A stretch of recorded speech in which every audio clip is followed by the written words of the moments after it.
Vilayetlerde benzin gıtçılıgy höküm sürýär. Owodun nepede ýanygy jöndürýän iri zawod işe girdilýär. Soňky bir näçe aýyň dowamyny Türkmenistanyň regionlaryny A95 we A92 markaly benzin gıtçylygy döredi diýip Azatlyk radiosynyň habarçysy 27-nji iýuny habar berdi.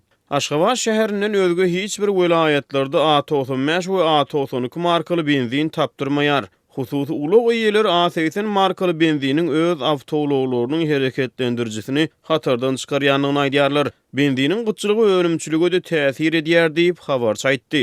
Azatlyk radiosynyň ýurt içindäki ikinji habarçysy 23-nji iýun ýekşenbe güni Mary vilayetinden ýetiren habaryny tutuş regionuny bir aýdan gowrak wagt bäri A95 markaly benziniň gıtçylygynyň dowam edýändigini aýtdy. Mary vilayetinde köp sanly ulug sürüjüleriniň sözlerine görä ilat köpçüligini diňe A80 markaly hilipes ýanygyç el ýeterli wagty polisiýanyň ýol gödäwçiligi ullugynyň işgärleri ýörüýte enjamlar bilen uluglaryň tüsse çykarlaryndan çykýan tüssäni barlaýarlar we onuň ekologiýa ziýan ýetirýändigini aýdyp jerime ýazýarlar. Häkimiýetler 28-nji iýuny Owodun nepede gazdan benzin öndürýän zawodyň açylmagy bilen benziniň satyp çykaryljakdygyny wada berýärler diýip Azatlygyň Aşgabatly habarçysy Penşenbe güni habar berdi. Türkmenistanyň ýanygyç energetika pudugyny gödäwçilik edýän vice-premier Murat Geldimeredow 14-nji iýuny geçirilen hökümet mejlisinde TV gazdan benzin öndürjek Owodun nepedäki zawodyň 28-nji iýuny açyljakdygyny ma'lum edipdi.